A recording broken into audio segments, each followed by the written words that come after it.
The shock on my children's faces when they discovered the house they'd secretly put me in a nursing home to sell had already been legally transferred beyond their reach will stay with me forever. My name is Margaret Wilson, and at 65, I never imagined that being told I was no longer capable of independent living would reveal which relationships in my life were built on genuine love and which were crafted from financial opportunism. Before we jump back in, tell us where you're tuning in from. And if this story touches you, make sure you're subscribed, because tomorrow I've saved something extra special for you. This photograph was taken at my 65th birthday celebration just 6 months ago. My son Richard stands to my left, his wife Jennifer beside him, and my daughter Christine on my right, all smiling beneath the Happy Birthday banner in the Victorian house my husband James and I had restored over 30 years. I thought we were still a close family despite tensions about money. I was wrong. My grandmother who raised me always said, "Remember, Maggie, possessions are temporary, but how you treat people reveals your permanent character." This wisdom became my anchor when my own children conspired to declare me incompetent to sell the home I'd lived in for decades. After James passed away 3 years ago, my relationship with my children began to shift. Richard's calls became more frequent but shorter, focusing on property values rather than my well-being. Christine began suggesting I downsize within weeks of her father's funeral, bringing real estate listings to our weekly lunches.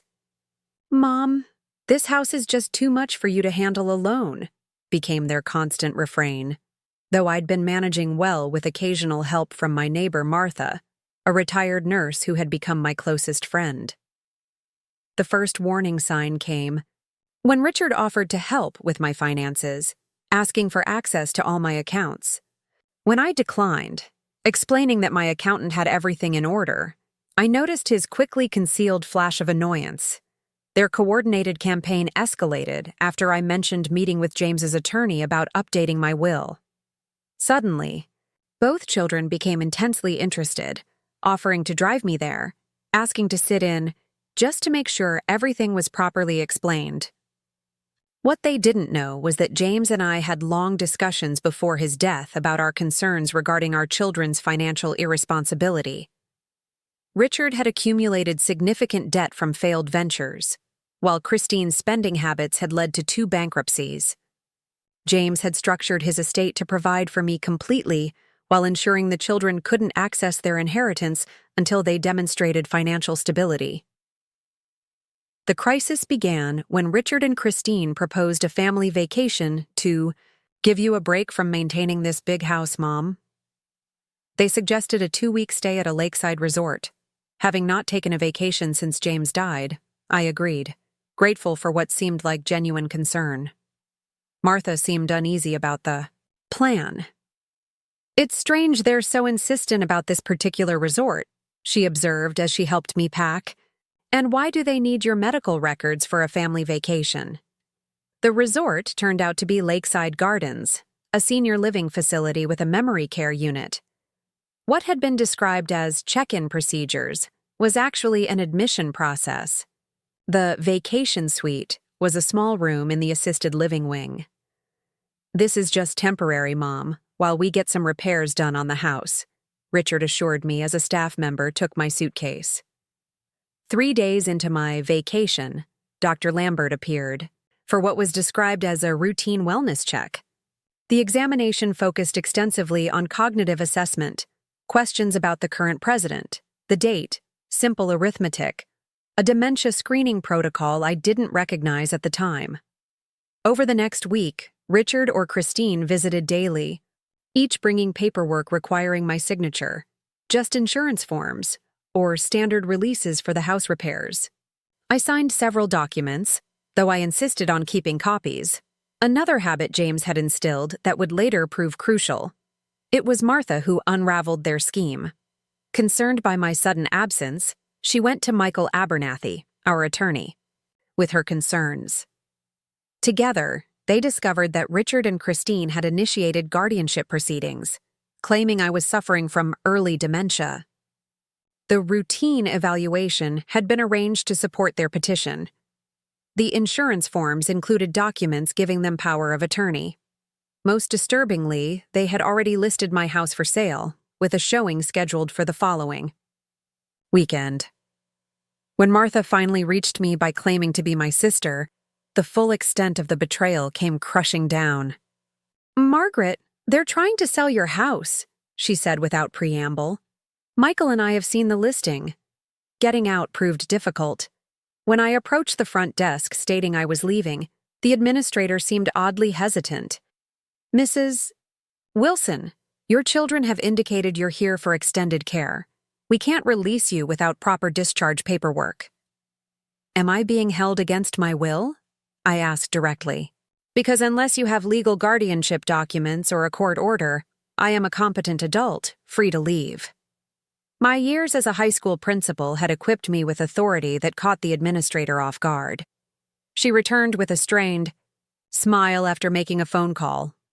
"Of course you're free to leave. We just need you to sign a release form." Martha was waiting in her car, as arranged in our brief conversation. When we arrived at my home, a for sale sign stood in the front yard. Through the windows, I could see furniture rearranged and walls freshly painted in neutral tones. I found Christine inside directing a staging crew. Her expression upon seeing me shifted rapidly from shock to alarm. "Mom, what are you doing here? You're supposed to be at Lakeside for another week." "It seems my vacation was cut short when I discovered it wasn't a vacation at all," I replied. "Would you like to explain why my house is being staged for sale without my consent?" Richard arrived shortly after, alerted by his sister. "Mom, you need to go back to Lakeside. We've arranged for you to stay there while we sort out selling this place. The doctor confirmed you shouldn't be living alone anymore." "A doctor who spent 15 minutes with me asking orientation questions?" I challenged. "Versus my own physician of 20 years who gave me a clean bill of health last month." "Richard's business is being foreclosed," Martha said quietly from beside me. "He's been trying to secure loans using various properties as collateral." "You don't understand the pressure I'm under," Richard exploded. "Dad's trust keeps everything locked away while I could lose everything. This house, worth over $1 million, sitting here empty. And your solution was to put me in a home and sell the house I've lived in for 40 years? I asked, still struggling to comprehend their betrayal. What they didn't know, what James and I had arranged years ago with Michael's help, was about to completely upend their plans.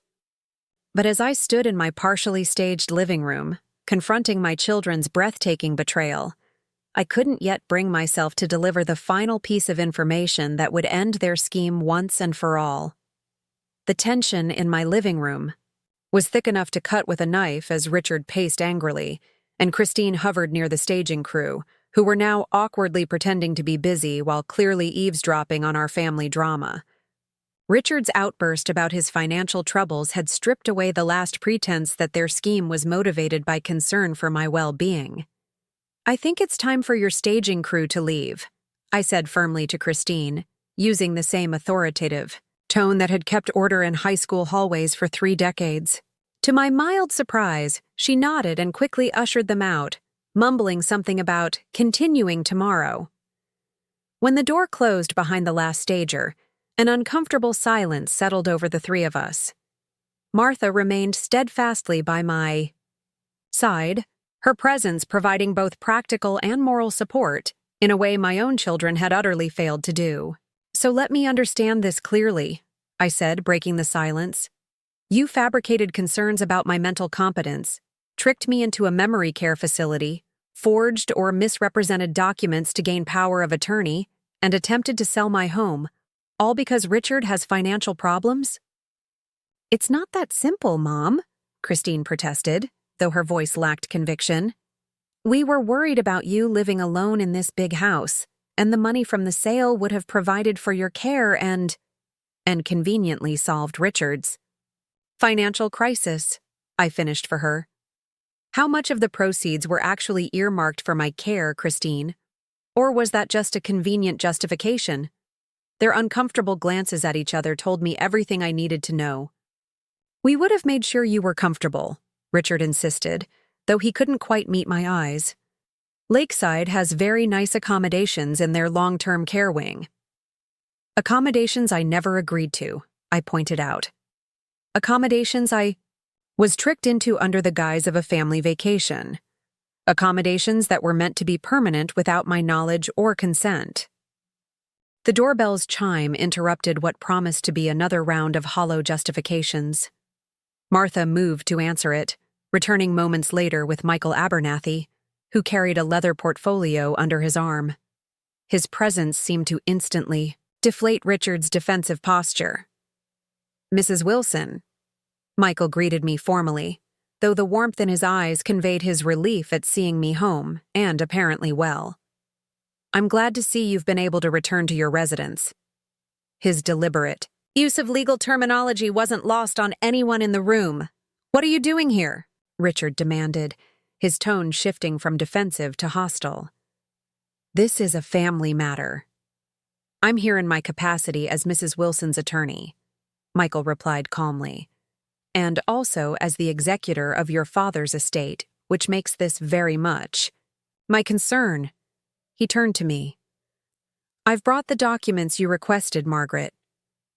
I hadn't actually requested any documents, but I recognized Michael's strategic approach immediately.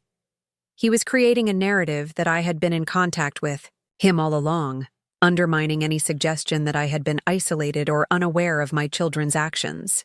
"Thank you, Michael," I replied, following his lead. "I think it's time Richard and Christine understand the full situation." Michael placed his portfolio on the coffee table and extracted several documents, arranging them carefully as Richard and Christine watched with growing unease.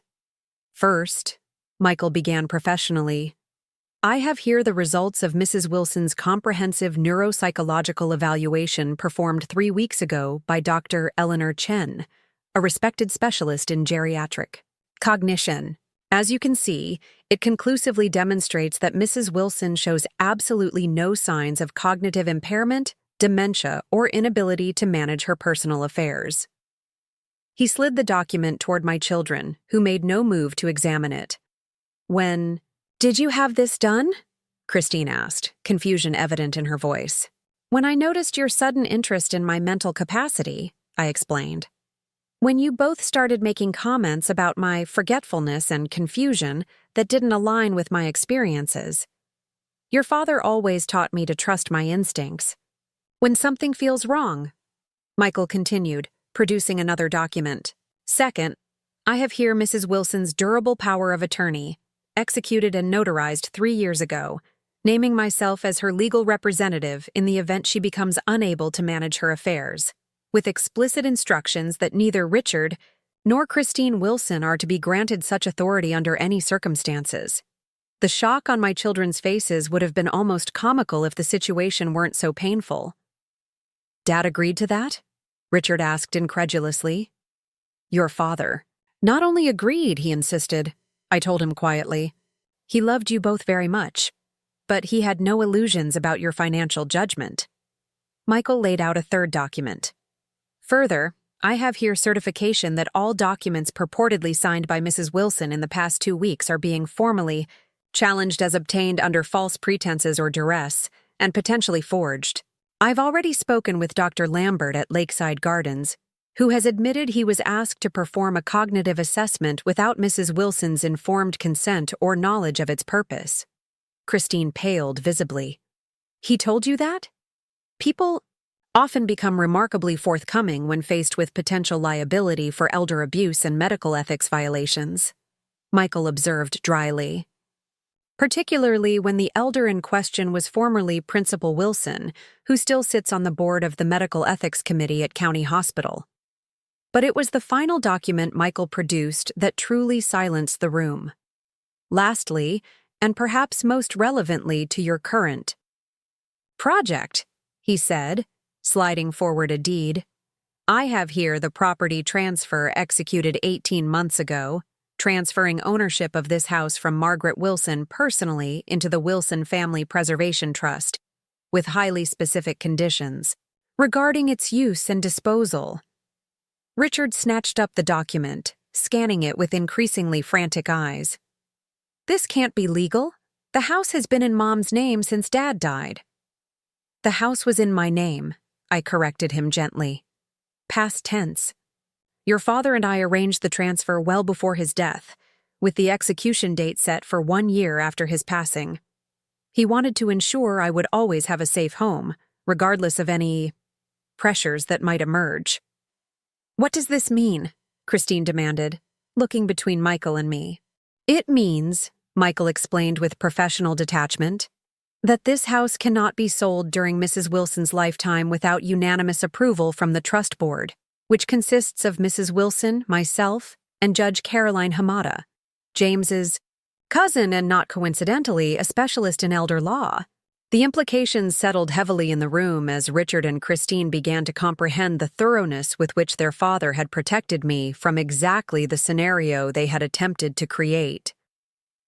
Even if your power of attorney documents had been legitimate, Michael continued, which they most certainly are not, they would have given you no authority whatsoever to sell this property.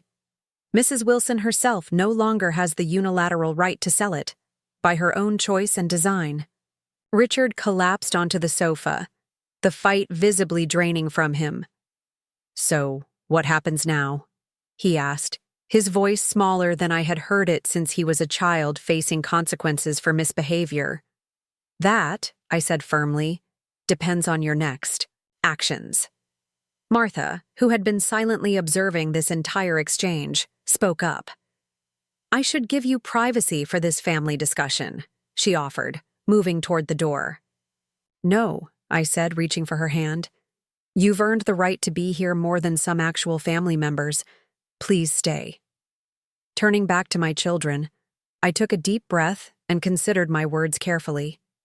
The anger and hurt I felt were real and justified, but underneath them lay something more complex, a mother's enduring connection to her children, however flawed they might be. Your father and I spent years discussing how to handle this exact scenario, I told them, my voice steady, despite the emotion behind my words. He saw the patterns in your financial behavior long before I was willing to acknowledge them. He wanted to protect me, but he also wanted to protect you both from your worst impulses. Protect us by keeping us from our inheritance? Richard scoffed, though his indignation lacked its earlier force. Protect you from thinking that inheritance was the solution to self-created problems, I corrected.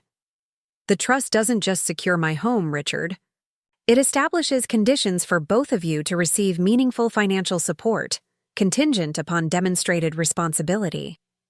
Michael nodded, opening another section of his portfolio. The trust includes provisions for debt resolution, business, investment, and education funding, all available under specific conditions involving financial counseling, business plan approval, and supervised distribution of funds. Christine looked up, surprise evident on her face. Dad built all that into the trust? Your father loved you enough to recognize your weaknesses without rejecting you for having them, I said softly. He created a structure that would provide support without enabling destruction, something I failed to do by trying to protect you from consequences for too many years. The revelation seemed to pierce through Richard's defensive anger. So we could have gotten help with our financial problems by just asking, without all this? Not just asking, Michael clarified. Participating in the programs established by the trust, financial counseling, business mentorship, structured support rather than blank checks.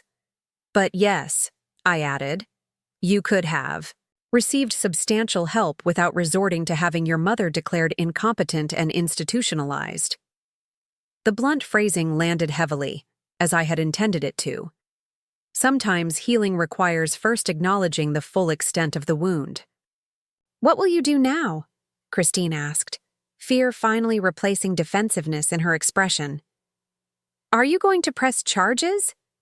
It was the question I had been asking myself since Martha had first revealed their scheme. The betrayal warranted legal consequences. What they had attempted constituted elder abuse, fraud, and possibly other crimes. Part of me wanted them to face the full weight of those consequences. But another part, the part that remembered them as children, that recognized how James's financial success had perhaps inadvertently set them up for failure by never requiring true self-reliance, hesitated at the finality of that path. That depends, I said after a long pause. I'm prepared to forego legal action under very specific conditions. Michael raised an eyebrow, this part clearly not discussed in our earlier planning. I gave him a small nod, indicating I knew what I was doing. First, you will both immediately engage with the Trust's financial counseling program, not just nominally, but with genuine commitment to changing the patterns that led us here. Neither protested, which I took as a positive sign. Second, you will each provide meaningful community service. Richard at the Elder Law Clinic downtown, and Christine at the Senior Center's art program. Perhaps some direct exposure to the elderly population you were so ready to consign me to will develop your apparently lacking empathy. Richard winced but nodded. Christine actually looked somewhat intrigued by her assignment. Third, and most importantly, you will both participate in family counseling with me. What happened here goes beyond financial schemes. It represents a fundamental breach of trust and family bonds that needs addressing if we're to have any relationship moving forward. I looked each of my children in the eye, searching for signs of genuine remorse rather than merely being caught and outmaneuvered. What I saw was complex. Shame, certainly, but also confusion and hurt that suggested their moral compasses weren't entirely broken, just severely miscalibrated. I don't know if our relationship can be repaired, I admitted honestly. But your father would have wanted us to try. The question is whether you're willing to do the difficult work that requires. The silence that followed was weighted with decades of family history, recent betrayal, and the uncertain possibility of redemption. For the first time since discovering their scheme, I saw something in both their expressions that gave me pause. Not justification or defensive anger, but the dawning recognition of how thoroughly they had violated something precious and potentially irreplaceable. It would be months before I knew whether that recognition was the beginning of genuine change or merely another manipulation. But as Michael gathered his documents and Martha squeezed my hand in silent support, I felt a surprising sense of peace amidst the pain. My home was secure. My autonomy was protected. And the wisdom of my late husband and my grandmother had combined to guide me through perhaps the most difficult challenge of my life. The choice is yours, I told my children as Michael prepared to leave. But choose quickly. My patience, unlike my legal options, has an expiration date. 3 months after the confrontation in my living room, I sat in Dr. Renee Hoffman's waiting area, mentally preparing for another family counseling session. The polished office, with its calming blue walls and comfortable furniture, had become a familiar setting for the most difficult conversations of my life. Martha, who had driven me, as she did every week, squeezed my hand supportively. "How are you feeling about today?" "Cautiously optimistic," I replied, the phrase having become something of a mantra during these months of tentative rebuilding. Richard actually called yesterday to confirm the time, without being reminded. It was a small gesture, but significant, from a son who had once orchestrated my involuntary placement in a nursing facility. These incremental changes, a spontaneous phone call, an unsolicited offer of help with groceries, Christine bringing lunch without an agenda beyond spending time together, had begun to accumulate into something that, while not yet trust, was at least movement in that direction. The door to Dr. Hoffman's inner office opened, and she greeted me with her usual warm professionalism. "Margaret, good to see you.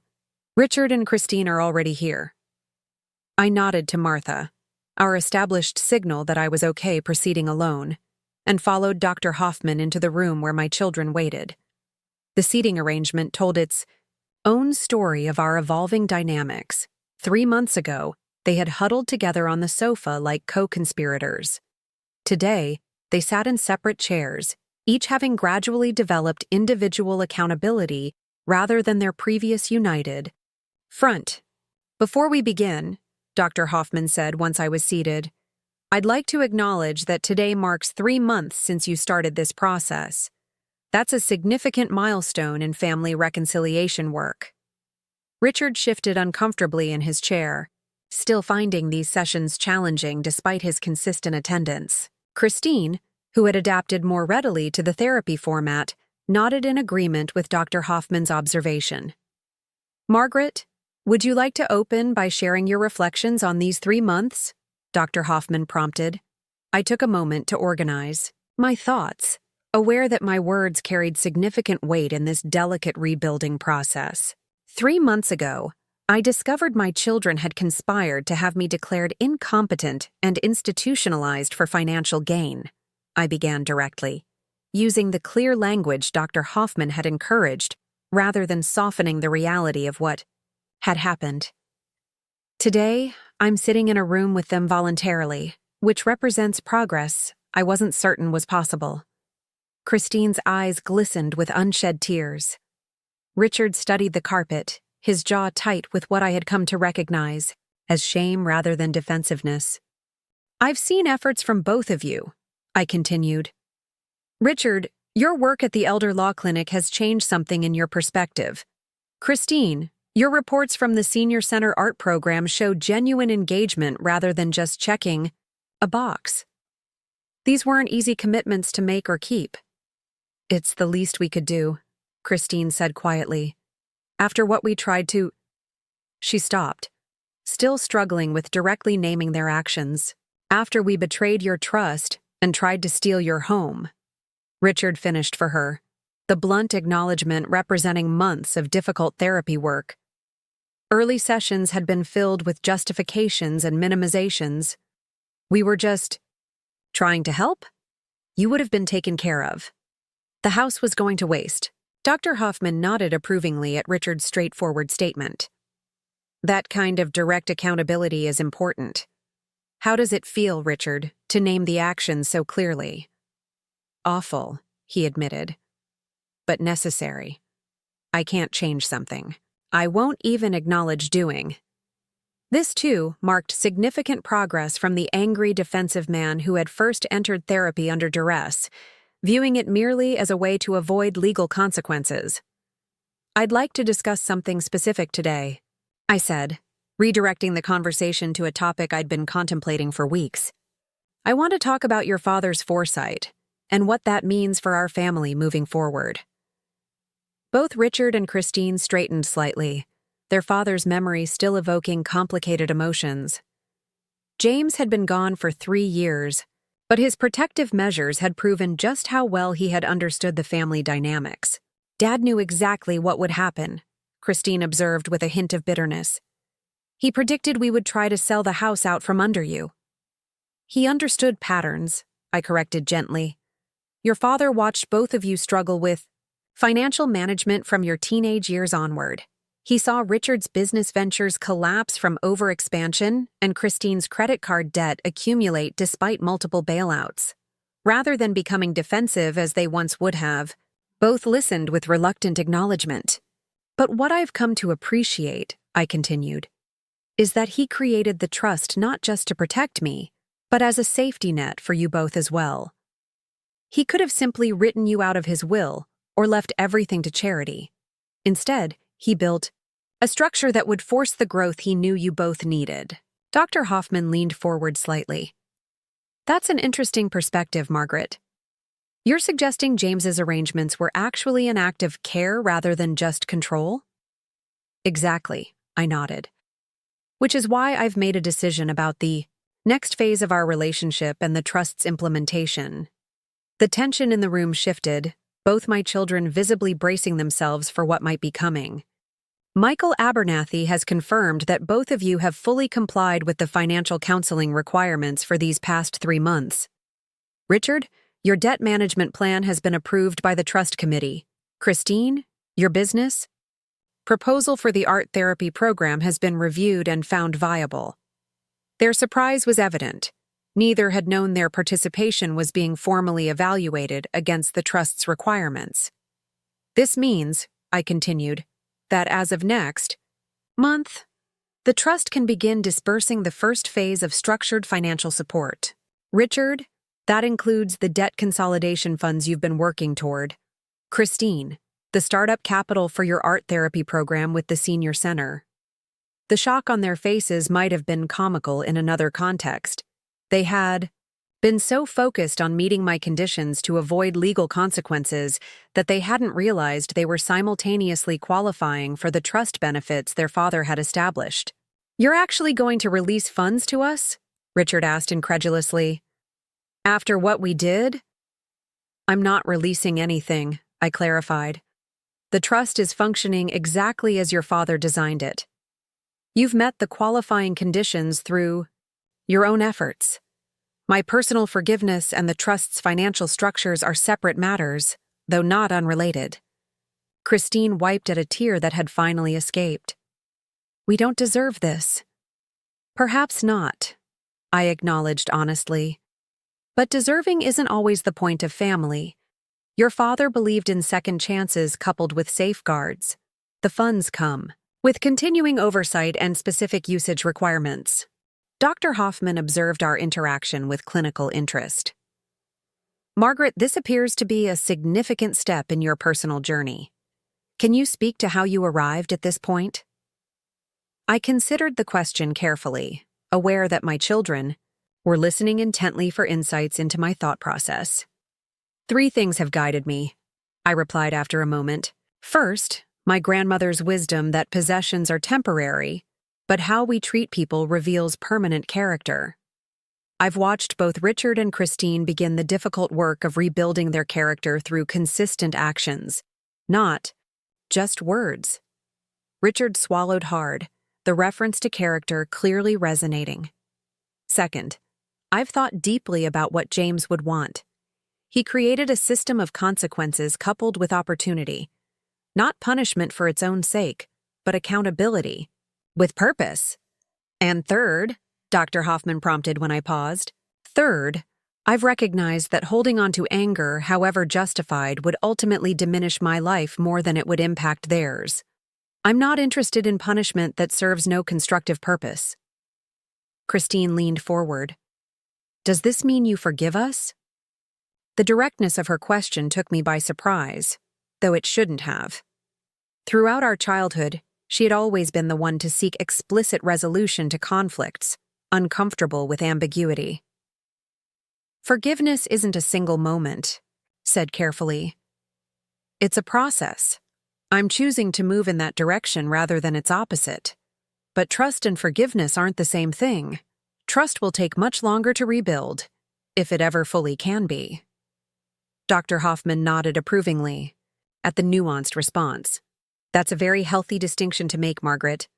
The remainder of the session focused on practical next steps, continuing our weekly counseling, establishing clearer boundaries for our rebuilding relationship, and discussing how the trust disbursements would function in practical terms. As we prepared to leave, Richard asked a question that revealed just how much he was still processing the consequences of their actions.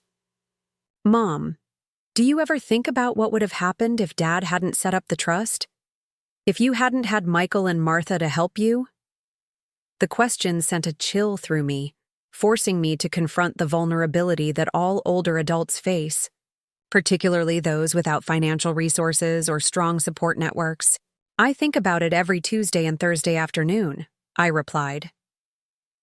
Their confusion was evident until I explained, "Those are the days I now volunteer at Lakeside Gardens, working with residents who weren't as fortunate as I was, people who really were placed there by family members who saw them as burdens rather than people."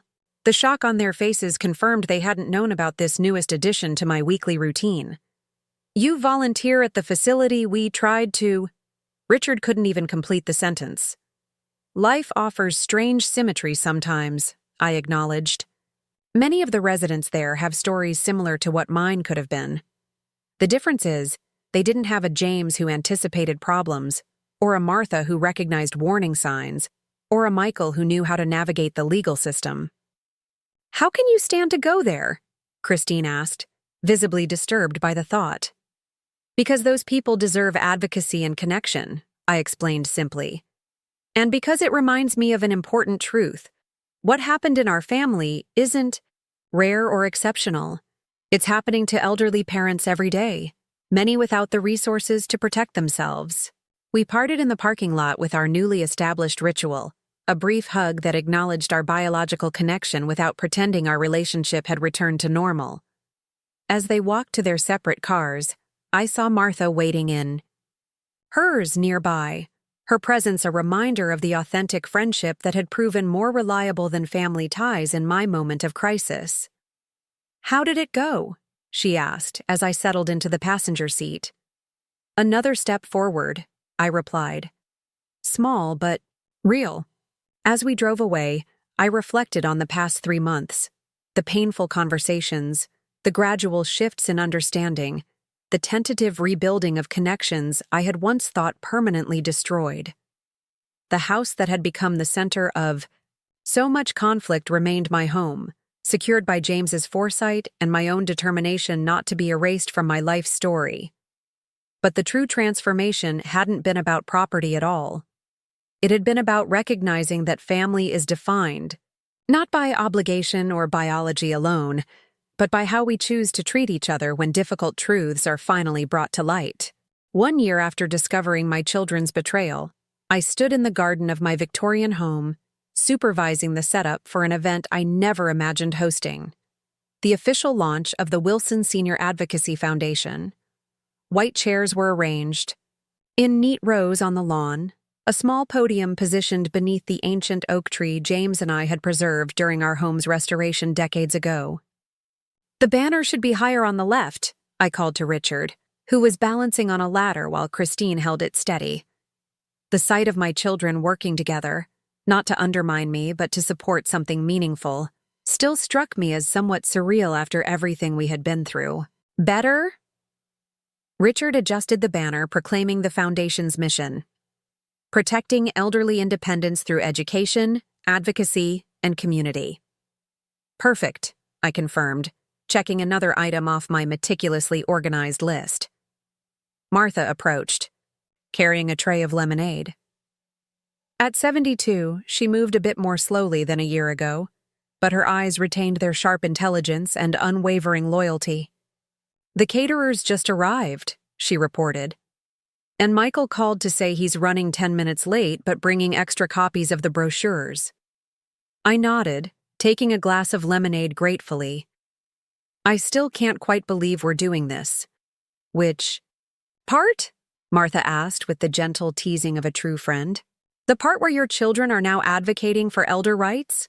Or the part where you've turned a family crisis into a community resource?" "Both," I admitted. "Sometimes I wake up thinking the past year must have been a dream, both the nightmare and the unexpected resolution." The foundation had emerged from an unlikely convergence of experiences: Richard's work at the Elder Law Clinic, which had transformed from a punishment into a genuine calling; Christine's art therapy program at the Senior Center, which had revealed talents she hadn't fully recognized in herself; and my own volunteer work at Lakeside Gardens, where I'd witnessed firsthand how many elderly residents lacked the resources and support system that had protected me. The idea had first surfaced during a family therapy session 6 months earlier, when Richard had reluctantly shared a case he'd encountered: an elderly man whose children had successfully gained guardianship through manipulated evidence, selling his home and liquidating his assets while placing him in the most basic care facility their consciences would allow. "It was our exact playbook," he had acknowledged with painful honesty. "But this man didn't have a Martha to notice his absence, or a Michael to challenge the legal maneuvers, or a trust already in place to protect his assets." That conversation had sparked something in all of us: the recognition that what had happened in our family represented a much larger societal issue, one that required systematic rather than individual solutions. My reflections were interrupted by Christine approaching with a nervous expression. "Mom, the first guests are arriving. Are you ready?" The guest list reflected our journey over the past year. Legal advocates from the Elder Law Clinic, therapists specializing in family reconciliation, staff from Lakeside Gardens who had transformed from unwitting accomplices in my children's scheme to partners in improving residential care practices, financial advisors who helped structure trusts similar to what James had created, and most importantly, seniors from the community who had their own stories of vulnerability and resilience. "As ready as I'll ever be," I replied, smoothing my dress, a vibrant blue I had chosen deliberately, rejecting the subtle neutrals my children had once tried to outfit me in to project appropriate, elderly docility. As guests began filling the chairs on my lawn, I took a moment to appreciate the appropriateness of this venue. This house, the very property my children had tried to sell from under me, had become not just a symbol of protection, but a headquarters for advocacy. The irony wasn't lost on any of us. Michael arrived, slightly breathless from rushing, and joined me near the podium. "Everything looks wonderful, Margaret. James would be proud, not just of the foundation, but of how you've handled everything." His mention of James brought a familiar bittersweet pang. "I think about him every day during this process," I admitted. "How he anticipated the problem, but could never have imagined this particular solution." As the ceremony began, I watched Richard take the podium first, a deliberate choice we had all agreed upon during planning. He needed to own his past actions publicly before we could credibly move forward with advocating for others. "Welcome," he began, his voice steady despite the vulnerability of the moment. "Most foundations have inspirational origin stories. Ours begins with something much darker. My sister and I attempted to have our mother declared incompetent and institutionalized so we could sell her home for our financial benefit." A ripple of discomfort moved through the audience, the bluntness of his admission catching even those who knew our story off guard. "We fabricated concerns about her mental capacity, tricked her into entering a senior facility under false pretenses, and initiated legal proceedings to gain control of her assets, all while telling ourselves we were acting in her best interest." Christine stood beside him now, adding her voice to the difficult narrative. "We were stopped, not because the system worked as it should, but because our mother was exceptionally fortunate. She had a neighbor who recognized warning signs, an attorney who had helped create legal protections in advance, and most importantly, a level of financial and social resources that many elderly people simply don't have." Richard nodded solemnly. "Through my work at the Elder Law Clinic this past year, I've learned that what we attempted is disturbingly common. What's uncommon is having the protections in place to prevent it. As I listened to my children publicly acknowledging their actions, not with defensive justifications but with clear-eyed accountability, I felt an unexpected sense of pride emerging alongside the lingering pain. Their willingness to use their worst behavior as a catalyst for positive change represented a depth of character I hadn't been sure they possessed. When it was my turn to speak, I approached the podium with the same confidence I had once brought to school assemblies as Principal Wilson. The audience, a mix of professionals, community members, and seniors, represented exactly the coalition we needed to address the complex issues of elder autonomy and protection. The Wilson Senior Advocacy Foundation emerges from a painful family story, I began, but it addresses a much broader societal issue.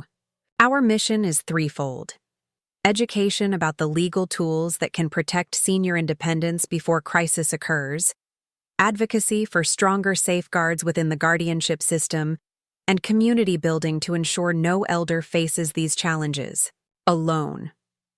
I outlined our initial programs: free workshops on creating advanced directives and trusts, a volunteer network to monitor well-being of isolated seniors, and partnerships with ethical care facilities to establish best practices for confirming genuine consent for residency. My late husband James constructed legal protections that prevented my children from succeeding in their scheme, I explained. But he could never have anticipated how that crisis would eventually transform not just our family relationships, but our understanding of our responsibility to the broader community. As I looked out at the attentive faces, I was struck by how far we had traveled from that confrontation in my living room a year earlier. The journey hadn't been linear or easy. There had been setbacks, difficult therapy sessions when old patterns reasserted themselves, moments when forgiveness seemed impossible and reconciliation a naive fantasy. Yet here we stood, not a perfect family by any means, but one that had found purpose in confronting its darkest chapter honestly. After the formal presentation, as guests mingled in the garden enjoying refreshments, Judge Caroline Hamada, James's cousin who served on the trust board, approached me with an observation that captured what I had been feeling but couldn't quite articulate. "James created a structure to protect you from harm," she noted thoughtfully. "But you've created something much more powerful, a purpose that's transforming the harm itself into something constructive." Her words resonated deeply. The trust had indeed protected my home and financial security, but the foundation represented something more profound: the reclamation of agency and meaning from an experience designed to strip both away. Later that evening, after the guests had departed and the cleanup was complete, Richard, Christine, and I sat on the porch swing James had built decades earlier, sharing a quiet moment as twilight settled over the garden. "Do you think you'll ever fully trust us again?" Christine asked suddenly, the question holding none of the defensive edge it might have carried months earlier. I considered my answer carefully, knowing honesty served us better than comforting platitudes. Trust isn't binary, present or absent. It's a spectrum that shifts with experience. Do I trust you both more than I did a year ago? Absolutely. Will that trust ever be completely uncomplicated again? Probably not. Richard nodded, accepting this assessment without argument. That's fair. More than fair, actually.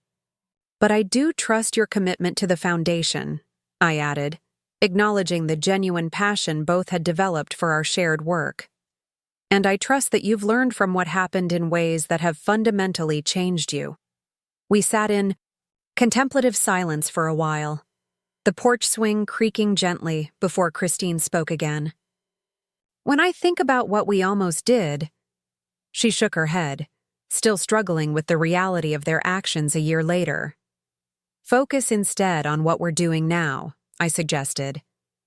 "Your father often said that we can't change our worst mistakes, but we can ensure they're not the final word on our character." As they left that evening, returning to their own homes rather than plotting against mine, I realized that while forgiveness remained a complex, ongoing process, something equally important had emerged alongside it: respect. Not the automatic deference they had once been taught children owed parents, but a deeper recognition of personhood and agency that transcended family roles entirely. Martha called later that night, as she often did after family gatherings, offering the perspective of someone who had witnessed our journey from its darkest moment to this unexpected new chapter. "I keep thinking about that day I found you at Lakeside Gardens," she remarked. "If someone had told me then that a year later your children would be launching an elder advocacy foundation from your living room, I'd have questioned their sanity." "Life takes unexpected turns," I observed, settling into my favorite reading chair in the home that remained mine. "That's putting it mildly," Martha chuckled. "Though I still maintain your late husband deserves significant credit for his foresight. That trust was masterfully designed." "James protected my home," I agreed. "But transforming our family crisis into something meaningful, that's a legacy we're building together, however improbably." After we hung up, I found myself wandering through rooms that had nearly been sold from under me, feeling grateful not just for their preservation, but for their evolution. This house had been many things over the decades: a young family's fixer-upper project, a home where 2 children grew up, a widow's sanctuary after James's death, the target of my children's financial scheme, and now the birthplace of a foundation dedicated to preventing similar exploitation of others. My grandmother's wisdom about possessions being temporary but character being permanent had guided me through the darkest days of betrayal. But what the past year had taught me was something equally important. Character itself isn't static. People capable of terrible actions can, under the right circumstances and with appropriate accountability, find their way to redemption not through words alone but through sustained, meaningful action. As I prepared for bed that night, I reflected on the peculiar journey that had brought us here, how my children's worst behavior had ultimately led to perhaps their finest contributions. Not because the end justified the means, but because they had finally understood that genuine atonement requires more than apology. It demands transformation. The house remained mine, secured by James's foresight and legal protections, but its meaning had expanded beyond personal sanctuary to become something James could never have anticipated. A headquarters for advocacy, a symbol of resilience, and most surprisingly, the setting for an improbable family redemption story none of us could have imagined a year before. 5 years had passed since that day I walked out of Lakeside Gardens to discover my children had listed my house for sale. At 70, I found myself sitting in the garden of that same Victorian home, watching my granddaughter Sophie, Richard's daughter, setting up chairs for tomorrow's board meeting of the Wilson Senior Advocacy Foundation. "Is this arrangement?" "Okay, Grandma Margaret," she called, gesturing to the semicircle of seating positioned beneath the shade of the oak tree. "Perfect," I replied, marveling at how this young woman of 24 had become such an integral part of our foundation's work. Sophie had been away at college during her father's attempt to sell my house, returning to a family in crisis and transformation. Her initial shock and anger at her father's actions had gradually evolved into a passionate commitment to elder advocacy, eventually leading her to law school with a focus on elder law. The foundation that had emerged from our family's darkest chapter had grown beyond any of our initial expectations. What began as a local initiative had expanded to 3 states, with a small but dedicated staff operating from the converted carriage house behind my home. The irony wasn't lost on any of us. The property that Richard and Christine had once schemed to sell had become the headquarters for an organization dedicated to preventing similar exploitation of other seniors. Martha emerged from the house, carrying a tray with iced tea, moving more slowly now at 77, but still insisting on hosting duties when we had visitors. Though we had offered her a paid position with the foundation multiple times, she had always declined, preferring to contribute as a volunteer and board member. "The caterers confirmed for tomorrow," she reported, setting down the tray on the wrought iron table beside me. "And Michael called to say the governor's office finally responded about the proposed guardianship reform legislation. They want a meeting next month." Michael Abernathy, though officially semi-retired at 78, remained our foundation's legal backbone. His expertise had shaped our advocacy efforts in the legislative arena, pushing for stronger protections in the guardianship system that had so nearly been used against me 5 years earlier. "Sophie, would you mind giving your grandmother and me a moment?" Martha asked, settling into the chair beside me with a significant look I recognized immediately. Once Sophie had returned to the house, Martha turned to me with the directness that had characterized our friendship for decades. "Richard called while you were resting. Christine's been hospitalized again." I nodded, absorbing this news with the complex emotions that discussions of Christine always evoked. 3 years ago, my daughter had been diagnosed with early-onset Parkinson's disease, the tremors and balance issues progressing more rapidly than is typical. The diagnosis had added another layer to our already complicated family dynamic. Suddenly, the daughter who had once tried to declare me incompetent was facing her own cognitive and physical challenges. "Did he say how serious this time?" I asked, already reaching for my phone. "Apparently a bad fall, possible concussion. Richard's with her now." Martha watched me carefully. "He asked if you might visit tomorrow, though he understands if you prefer not to reschedule the board meeting." The irony of the situation wasn't lost on either of us. 5 years ago, my children had conspired to declare me incapable of independent living. Now, at 52, Christine was gradually losing that independence through no scheme or machination, but through the simple cruelty of neurological disease. I'll visit tonight, I decided. The meeting can proceed as planned with Richard leading, if I'm not back in time. Martha nodded, clearly having anticipated this response. I'll drive you. As we traveled to the hospital that evening, I reflected on the strange journey that had brought us to this point. The foundation born from betrayal had become something none of us could have imagined. Not just a family redemption project, but a meaningful force for policy change. Our advocacy had already contributed to 2 significant legislative reforms: strengthening protections for seniors against exploitative guardianship proceedings, with a 3rd currently moving through committee review. Richard met us in the hospital lobby, the lines on his face deeper than when I'd seen him at last week's strategy meeting. At 55, my son had transformed from the financially desperate man who had orchestrated my vacation to Lakeside Gardens into the foundation's most effective spokesperson. His personal testimony, openly acknowledging what he had attempted to do and why, carried powerful weight with legislators and community leaders alike. "She's stabilized," he reported as he led us through fluorescent-lit corridors. "Concussion confirmed, plus a fractured wrist. The neurologist is concerned that the fall indicates her medications need adjustment." I nodded, processing both the medical information and the surreal role reversal. Here was my son, once so determined to control my care decisions, now updating me on his sister's condition with the weary expertise of someone who had become a reluctant healthcare advocate.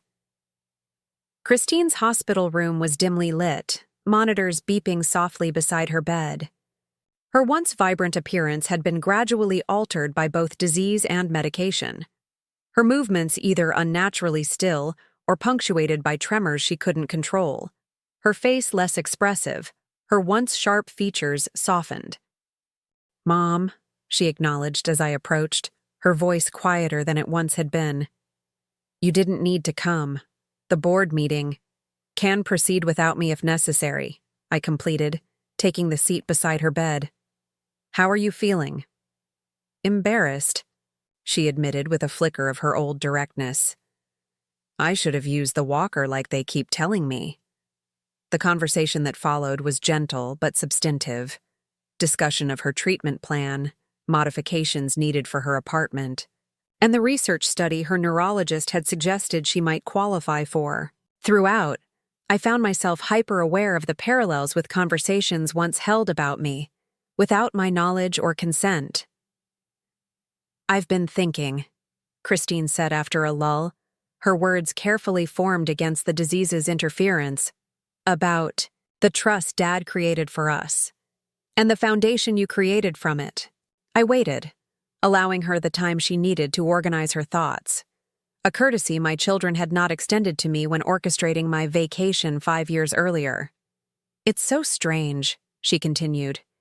"Dad created the trust because he didn't trust us to make good decisions. But without our terrible decisions, the foundation would never have existed." The observation struck me with its simple truth.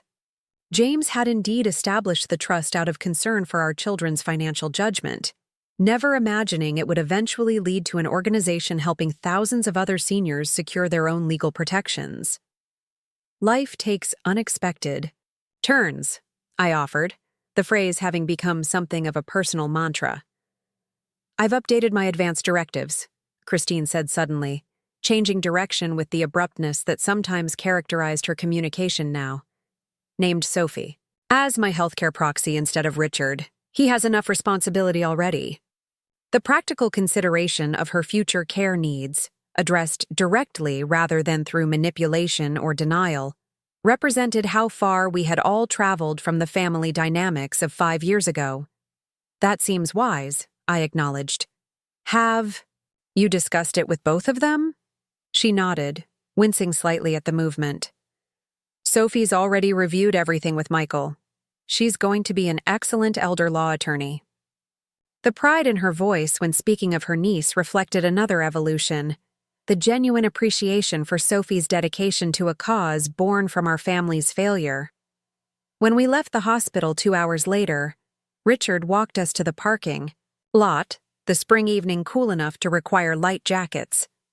"Thank you for coming," he said, the simple gratitude carrying layers of unspoken meaning.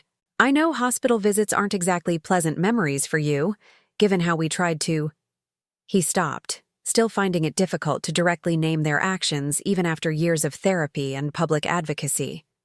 "We've moved well beyond that, Richard," I assured him, though I admit there's a certain symmetry to the situation that hasn't escaped me.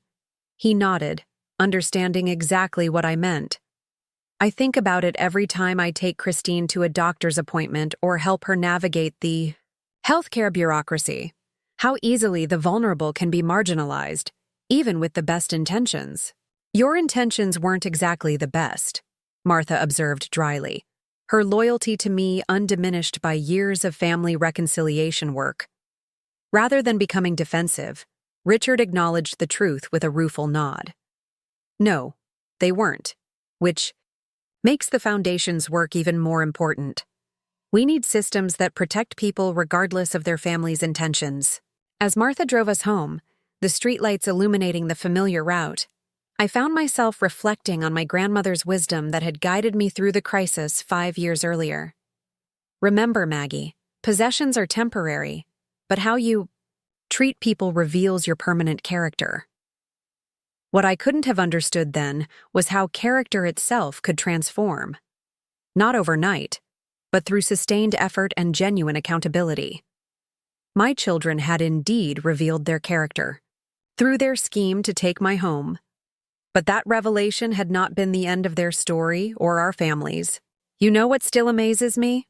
Martha commented as we turned onto my street, the Victorian house visible with lights glowing warmly in the gathering darkness. "How something good emerged from something so terrible. Not because the terrible thing was justified, but because you all chose to transform it into something meaningful." Her observation captured precisely what I had been contemplating. The Foundation hadn't erased or excused what Richard and Christine had done, but it had created purpose from pain, meaning from betrayal. The following morning, as board members gathered in my garden for our quarterly meeting, I surveyed the group with quiet satisfaction. Michael Abernathy with his legal briefing prepared, Martha organizing the agenda materials, Richard ready to present our legislative initiative updates, Sophie eager to share insights from her law school elder clinic cases, and several community partners who had joined our cause along the way. Christine's hospital bed remained empty, but her presence was felt in the research initiative bearing her name, a program specifically addressing the intersection of early-onset neurological disease and financial vulnerability, an issue she had helped identify from her unique perspective as both a former perpetrator of exploitation and now someone potentially vulnerable to it. When I called the meeting to order, the spring sunlight filtering through oak leaves overhead, I began with a tradition we had established years earlier, a reminder of our Foundation's unusual origin story. The Wilson Senior Advocacy Foundation exists because of a family crisis that could have ended in irreparable damage, I stated, watching attendees nod in recognition of our well-known beginning. Instead, it revealed a broader societal need for systems that protect seniors regardless of their personal circumstances or family dynamics.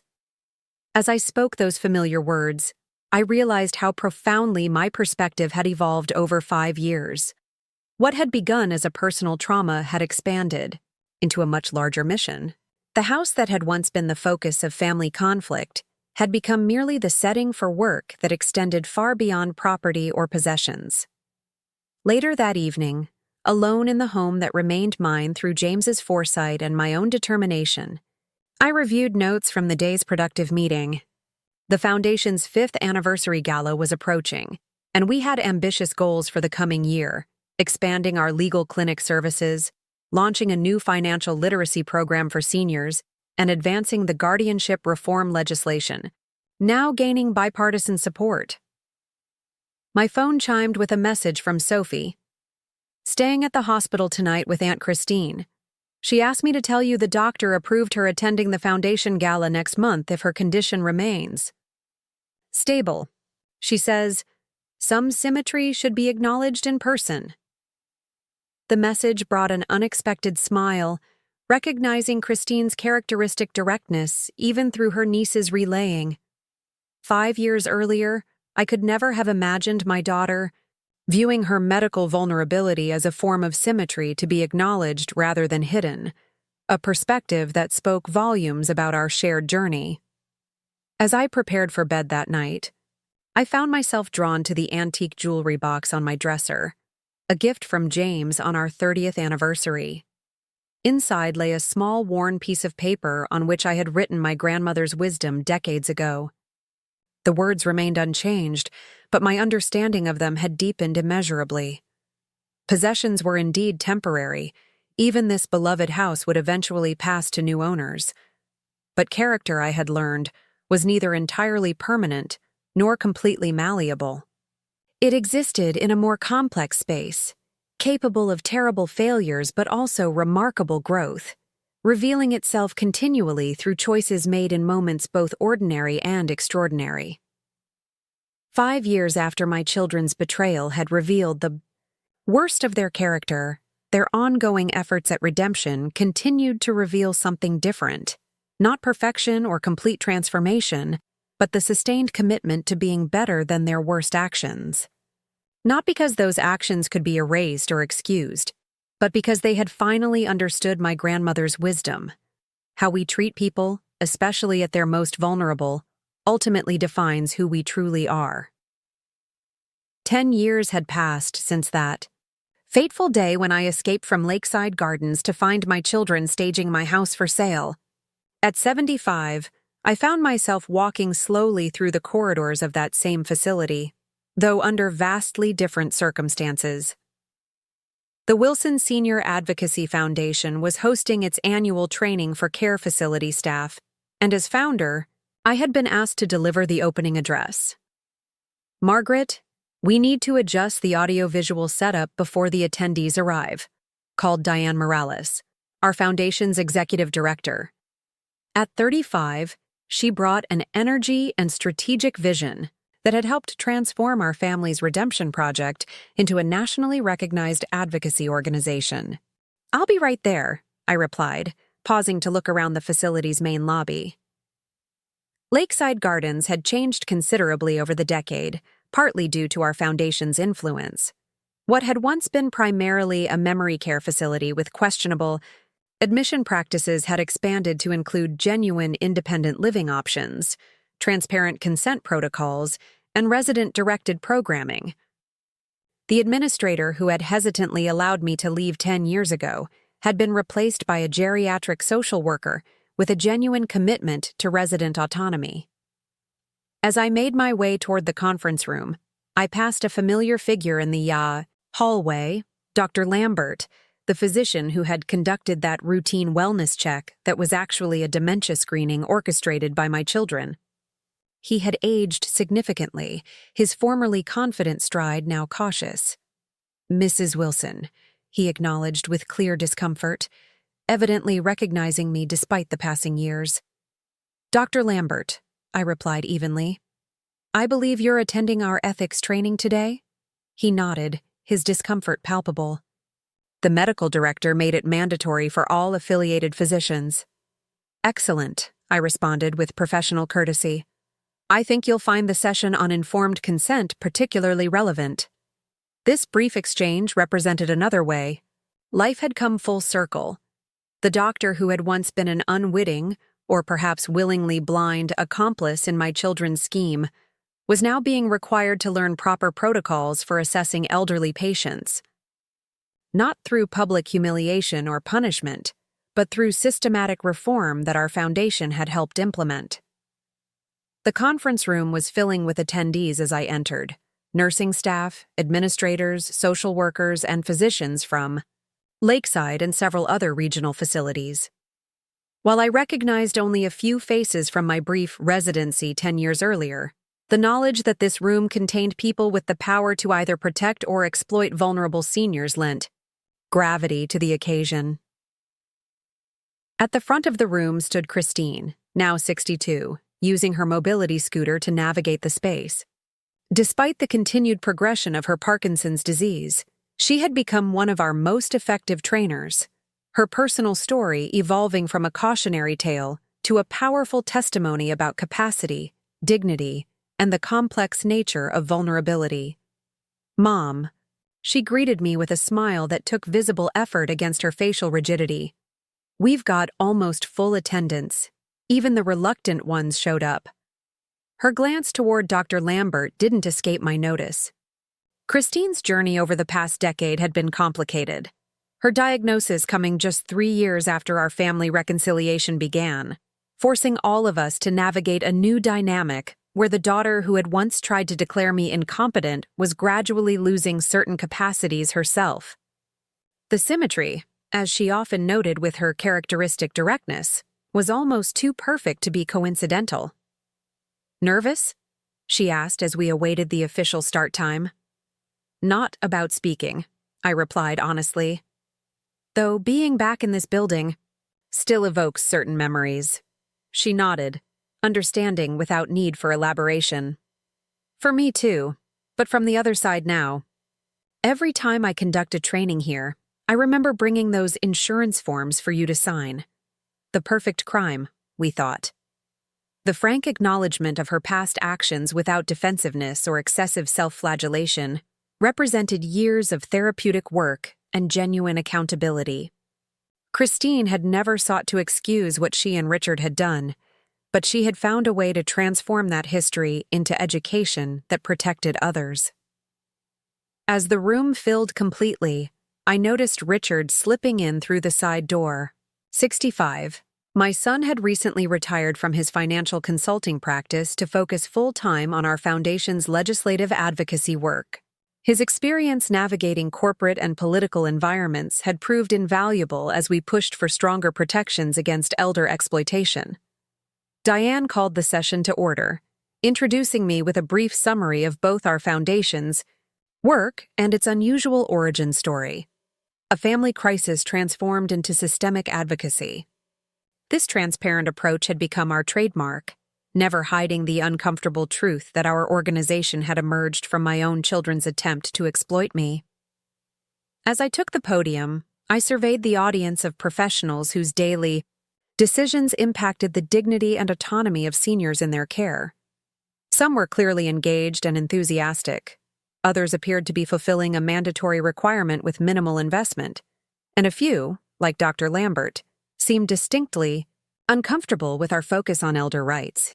10 years ago, I began, I was brought to this facility under false pretenses.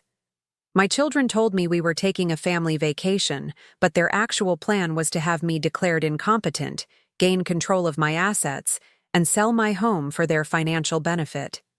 The directness of this opening still created a ripple of discomfort, even among those who had heard our story before. Social conventions typically discourage such blunt acknowledgement of family betrayal. I'm not sharing this to elicit sympathy, or to vilify my children, who are both now dedicated advocates for elder rights, I continued, gesturing toward Christine at the side of the room and Richard in the back. I'm sharing it because what happened to me represents a societal issue much larger than one family's dysfunctional moment. Over the next 20 minutes, I outlined the systematic vulnerabilities that enable elder exploitation, legal processes that favor efficiency over protection, medical assessments conducted without proper informed consent, financial systems that prioritize transactions over verification, and care facilities that sometimes process admissions without ensuring genuine consent from the elder involved. The most important lesson from our foundation's decade of work isn't that bad people sometimes exploit seniors, I emphasized. It's that well-intentioned systems can enable that exploitation when they're not deliberately designed to prioritize elder autonomy and genuine consent. As I concluded my address and the day's training sessions began, I found myself reflecting on the strange symmetry of returning to Lakeside Gardens, not as a reluctant resident, but as an advocate with the power to influence institutional practices. The building that had once represented confinement now served as a classroom for reform. During the lunch break, I stepped outside to the facility's garden, seeking a moment of quiet reflection. Martha had been unable to attend today's training due to her own health challenges. At 82, she had recently undergone knee replacement surgery and was still in the rehabilitation phase. Her absence felt significant.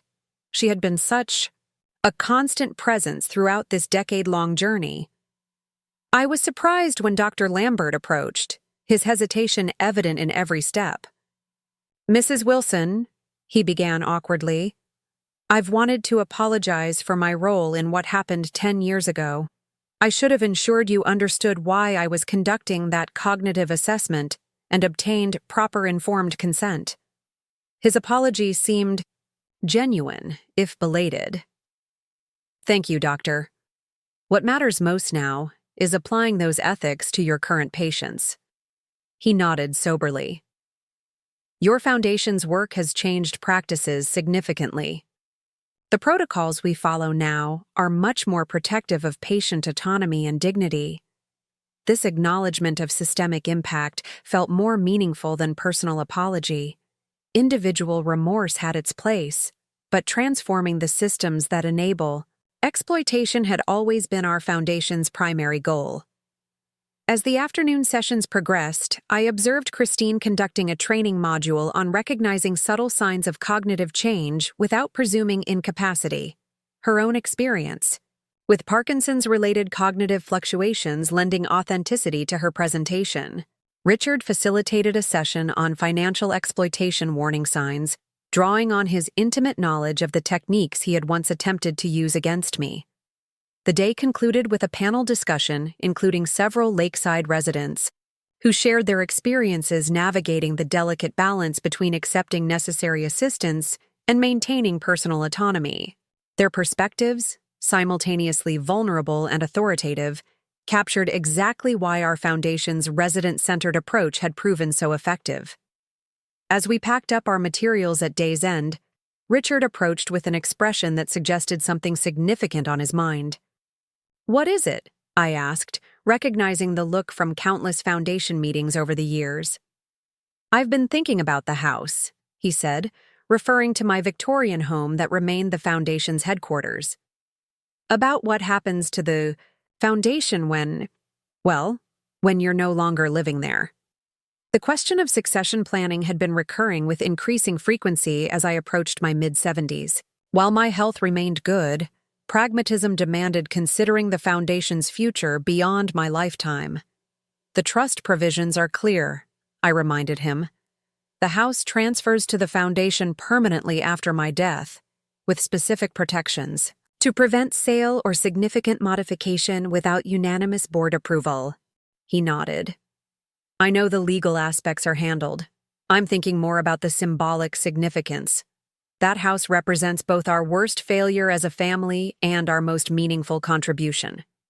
How do we honor that complexity going forward?" His question reflected how far he had come from the financially desperate man who had once seen the house only as an asset to liquidate. Now he recognized its symbolic importance to our shared mission. "I think we honor it by continuing to tell the truth," I replied after consideration, "by never sanitizing our origin story into something more comfortable but less authentic, by remembering that meaningful advocacy often emerges from direct experience with injustice." As we drove back to that very house, Richard at the wheel, Christine's mobility scooter secured in the specially adapted van, I reflected on the decade-long journey from betrayal to purpose. My children's attempt to take my home had ultimately transformed into a mission that had helped secure thousands of other seniors' rights to remain in theirs. That evening, our foundation's core team gathered in my living room for an informal debrief of the training day. Sophie, now 34 and recently made partner at her elder law firm, joined us after putting her 2 young children to bed upstairs.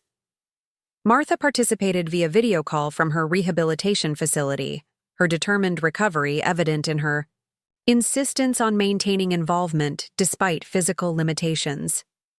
I believe today was our most successful training yet, Diane reported, reviewing the evaluation forms. Particularly the resident panel.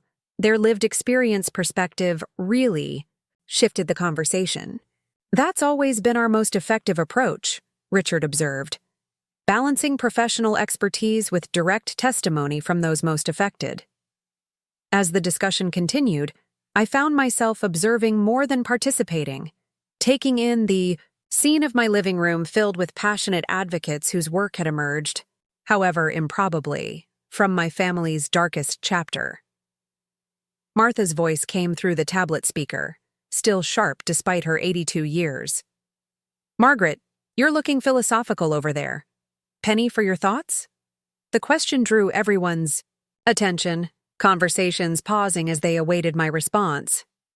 "I was thinking about my grandmother's wisdom," I replied honestly, "about possessions being temporary but character being permanent, and how incomplete that understanding was." "Incomplete?" Christine questioned, her medication timing allowing a moment of facial expressiveness that highlighted her curiosity. "Character isn't static," I explained. "It's revealed in crisis, yes, but it's also continuously formed through the choices we make afterward. Who we become after our worst failures matters as much as who we were before them." The room grew thoughtful, each person there connected to our foundation's mission through different pathways. Some professional, some personal, but all understanding the complex interplay between vulnerability and agency that defines the human experience at any age. Later, after everyone had departed and the house grew quiet, I stood in the garden where our foundation had celebrated its launch 9 years earlier.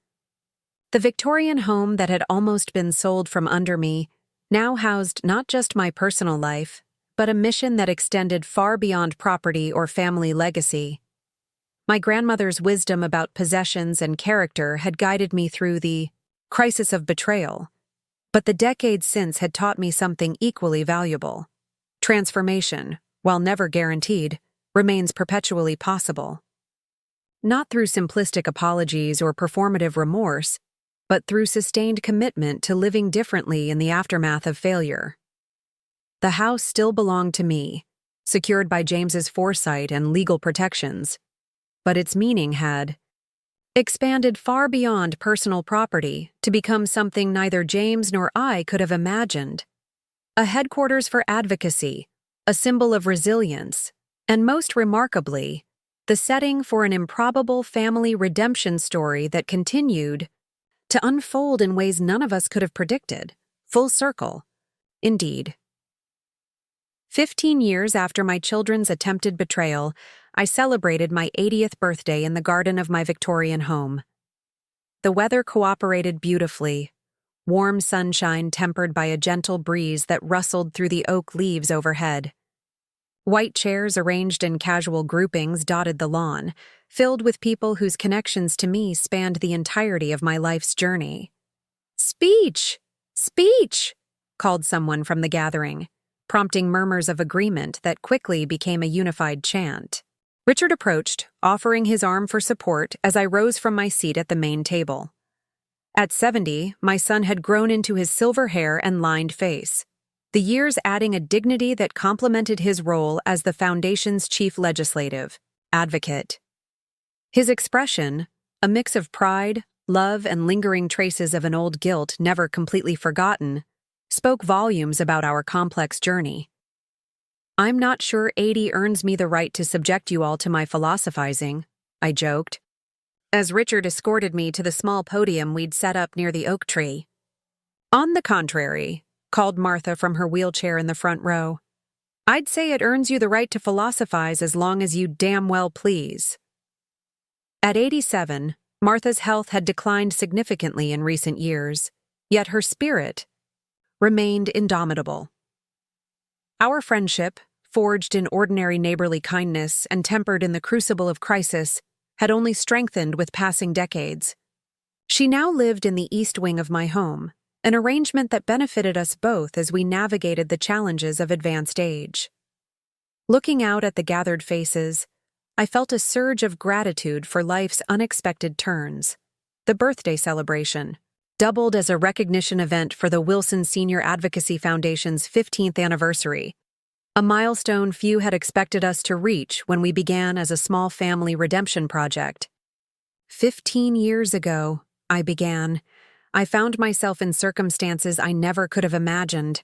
My children had conspired to have me declared incompetent, placed me in a senior facility under false pretenses, and attempted to sell my home without my knowledge or consent.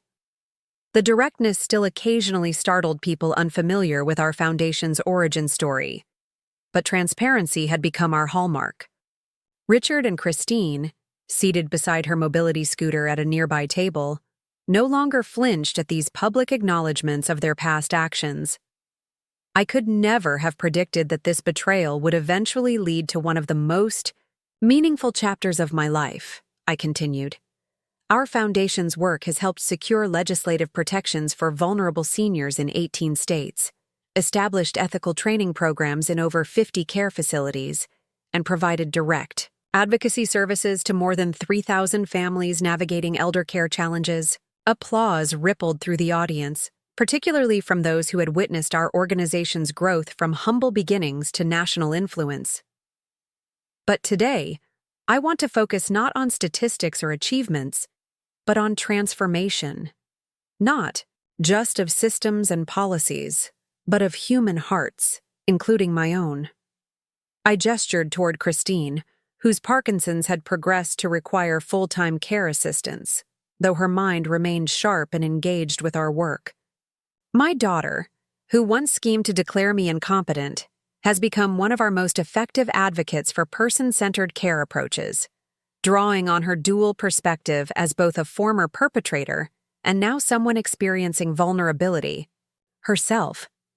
Christine nodded slightly, the movement deliberate against her limited mobility.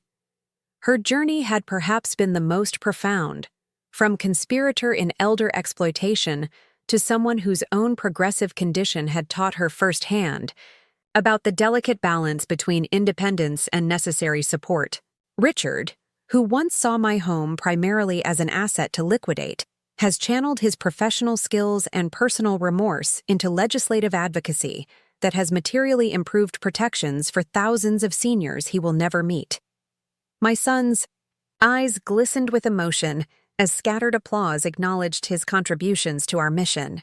And I myself have learned that advocacy is not merely about protecting autonomy, but about creating systems that recognize the complex reality of human capacity. Understanding that none of us is either completely independent or entirely dependent, but somewhere on a spectrum that shifts throughout our lives. The garden fell quiet as I continued, my words carrying easily in the still afternoon air. Today also marks another significant milestone. This morning, I received notification that President Reynolds has approved the Wilson-Abernathy Elder Protection Act, which establishes federal standards for guardianship proceedings and creates new protections against predatory practices targeting seniors. Exclamations of surprise and delight erupted across the garden. We had been working toward this legislation for 7 years, facing numerous setbacks and compromises along the way. Few outside our core team had known how close we were to final approval. This achievement belongs to all of us, I acknowledged, gesturing toward Michael Abernathy's widow Elena, who had continued supporting our legal initiatives after Michael's passing 3 years earlier. But it especially honors Michael's tireless work drafting and redrafting the language until it could navigate the complexities of both congressional approval and practical implementation. Elena wiped away tears as those gathered applauded the legacy of her late husband, whose legal expertise had shaped our foundation's most ambitious legislative efforts. The act bears both the Wilson and Abernathy names, I continued when the applause subsided, which feels particularly appropriate given that 15 years ago, it was Michael who arrived at my home with the documents that prevented my children from succeeding in their scheme. I paused, allowing the full-circle nature of this development to register. Now, his legal craftsmanship will help protect countless other seniors from similar exploitation. As I concluded my remarks and returned to my seat, I was struck by the extraordinary path that had led us here, how a family's darkest moment had ultimately catalyzed meaningful societal change. Not through some facile notion that everything happens for a reason, but through deliberate choices to transform failure into purpose, betrayal into advocacy. The celebration continued well into evening, with generations mingling across my garden, Sophie's children playing tag around the oak tree, foundation staff sharing stories of particularly meaningful cases, community partners and legislators discussing next steps for implementing the newly passed federal protections. As twilight descended, Christine asked to speak with me privately, indicating a quiet corner of the garden away from the main gathering. Richard helped position her scooter comfortably before discreetly withdrawing to give us privacy. "I've been thinking about legacy," she began without preamble, her speech pattern careful but clear. "About what people will remember about our family story after we're gone." I nodded. Understanding this turn toward mortality was natural, as we both faced advanced age, hers complicated by progressive disease. "Will they remember most that we tried to take your home?" she asked directly. "Or what grew from that terrible beginning?" The question carried no self-pity or bid for reassurance, but a genuine philosophical inquiry about how history records human failings and redemptions. "I think," I replied thoughtfully, "they'll remember the whole story, the betrayal and the transformation. One without the other lacks both truthfulness and meaning." Christine considered this, the medication allowing a brief window of facial expressiveness that revealed her contemplation. "I've made peace with that. The worst thing I ever did led to the most meaningful contribution I'll ever make. There's a strange symmetry there." Her acceptance of this paradox, that her greatest failure had catalyzed her most significant contribution, represented years of difficult personal work, not minimizing the betrayal, but refusing to be permanently defined by it.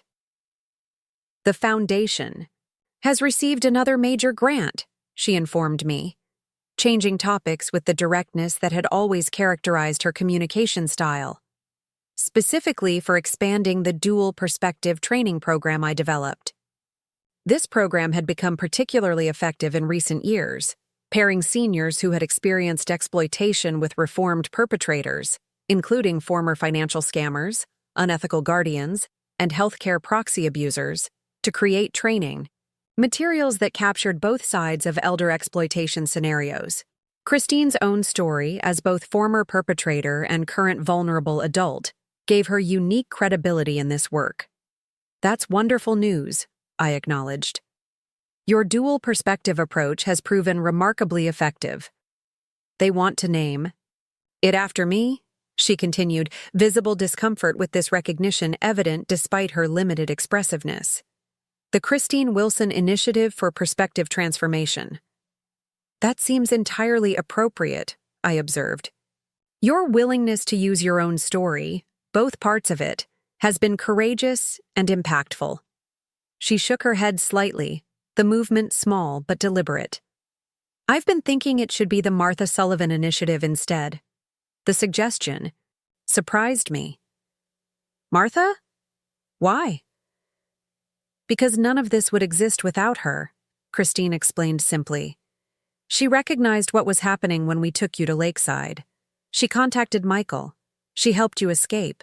The foundation, the legislation, all of it exists because Martha paid attention when it mattered most." The observation struck me with its simple truth.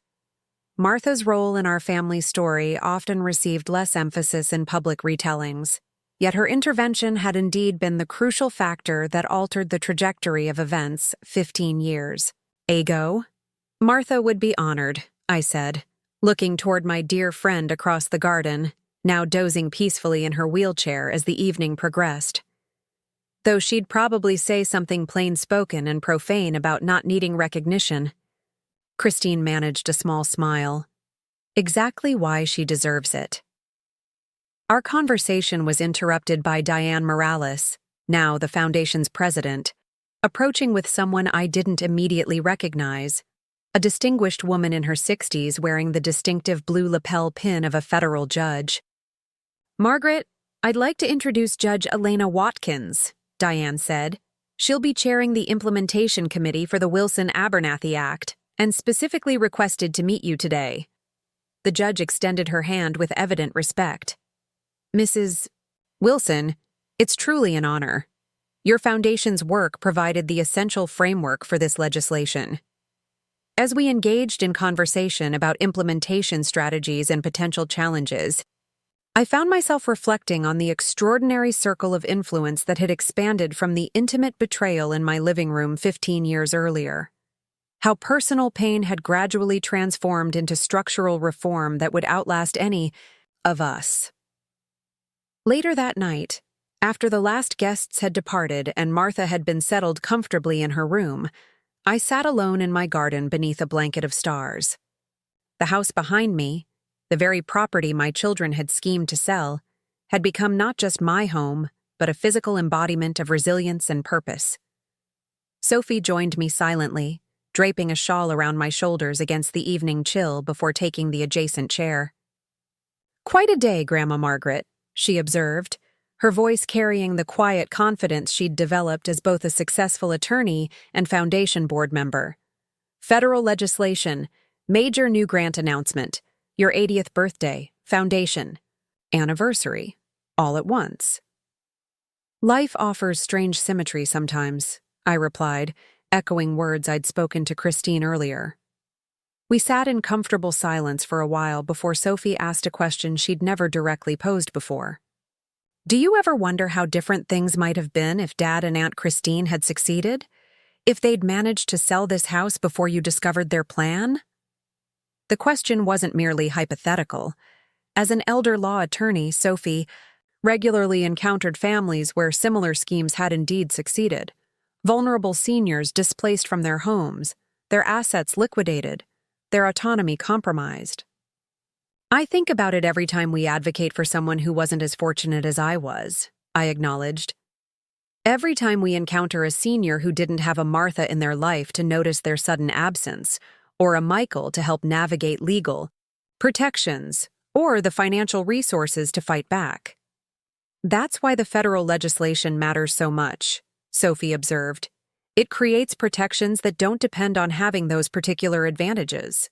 Her understanding of our mission's core purpose, creating systems that protected all seniors, not just those with personal resources or advocates, reflected how thoroughly she had integrated the lessons of our family's journey.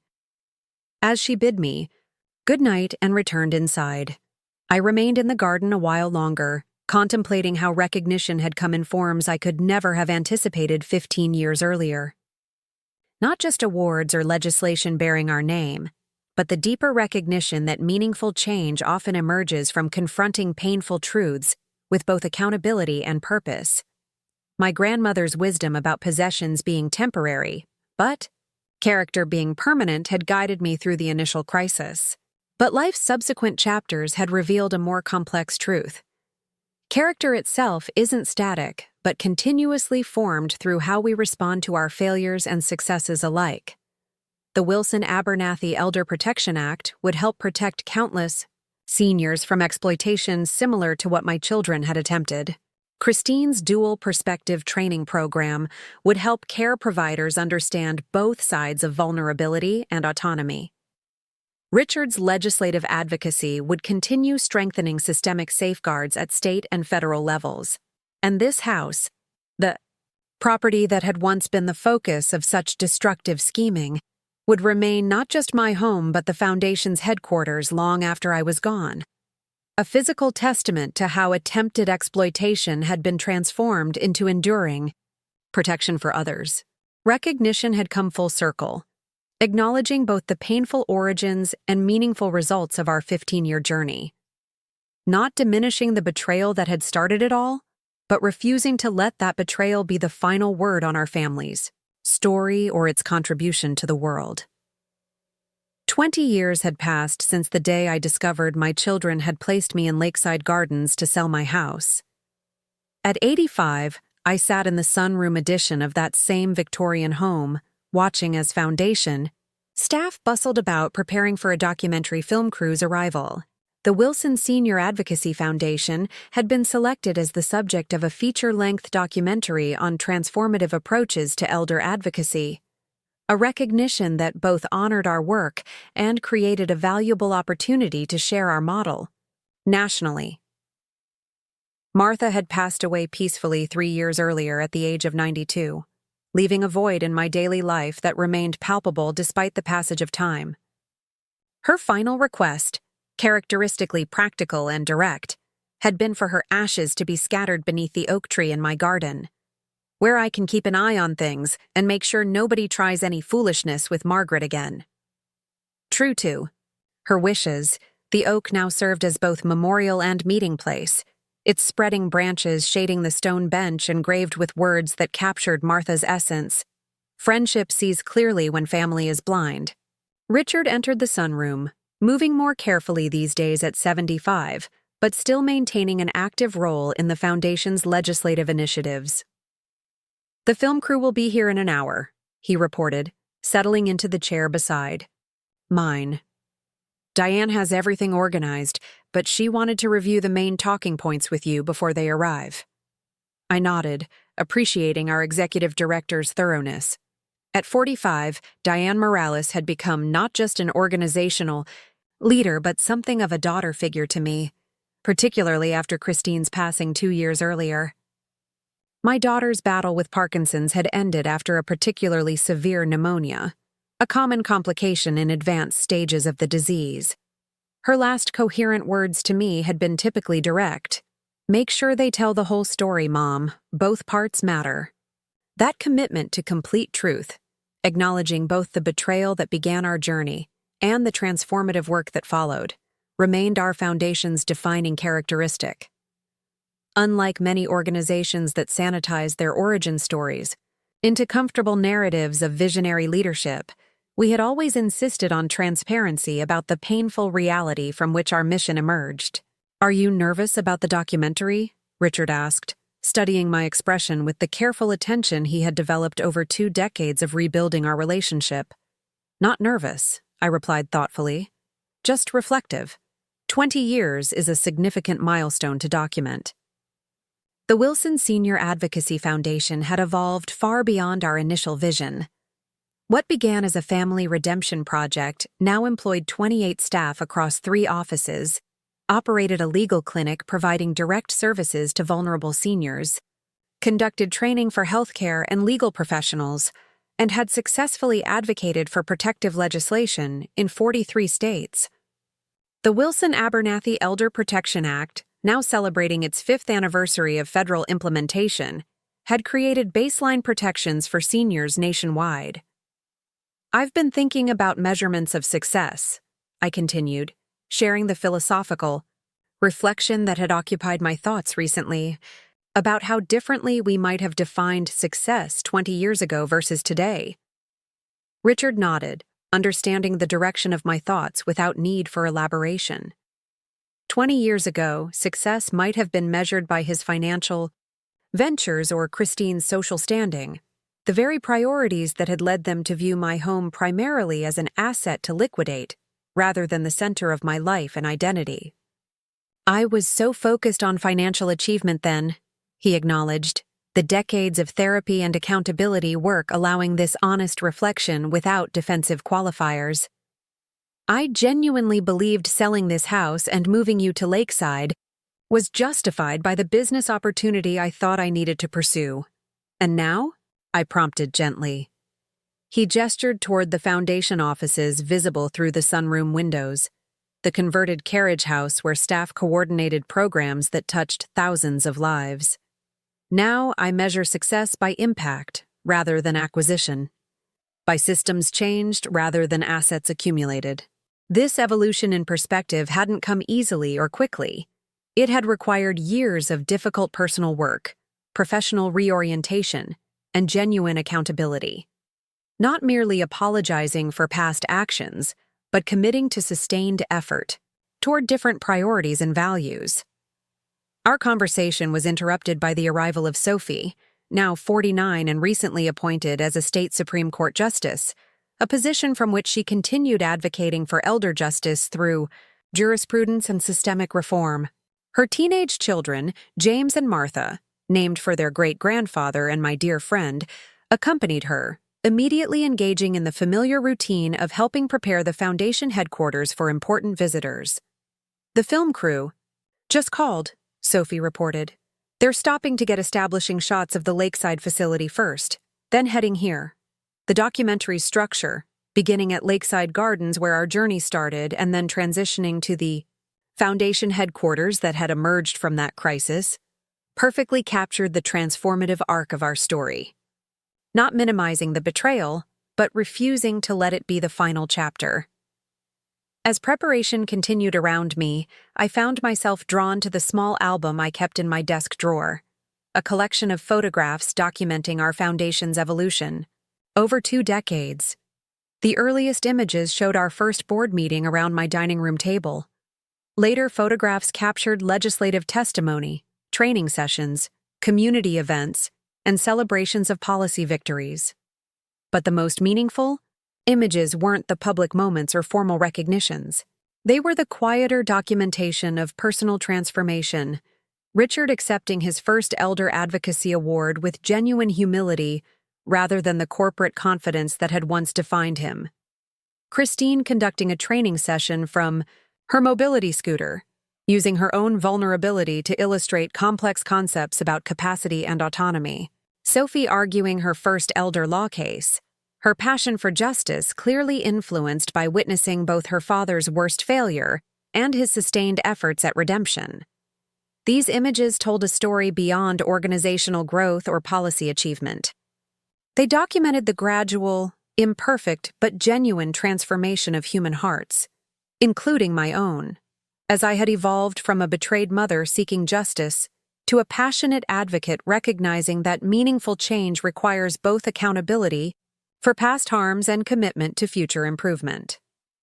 The documentary team arrived precisely on schedule, led by an award-winning director whose previous films on social justice issues had demonstrated both sensitivity and unflinching honesty. After introductions and technical setup, she sat with me in the garden for what would be the documentary's framing interview. "Mrs. Wilson," she began, once cameras were rolling, "your foundation's work has demonstrably improved protections for vulnerable seniors across the country. But many viewers may not know the personal story that led to its creation. Would you be willing to share how the Wilson Senior Advocacy Foundation began?" Though I had recounted this narrative countless times over 20 years, its emotional impact remained present. Not a fresh wound after so much time, but a transformative experience that had fundamentally altered the trajectory of my life and family. 20 years ago, I began with the directness that had become our trademark. My children conspired to have me declared incompetent and placed in a senior living facility under false pretenses so they could sell my home for financial gain. The director nodded encouragingly, having researched our story thoroughly before this interview. "And yet today, your foundation, which bears your family name, is led by those same children who once betrayed your trust. That's a remarkable journey from exploitation to advocacy." "The journey from betrayal to purpose wasn't quick or easy," I acknowledged. "It required genuine accountability, sustained effort at repair, and recognition that redemption comes through actions, not merely apologies."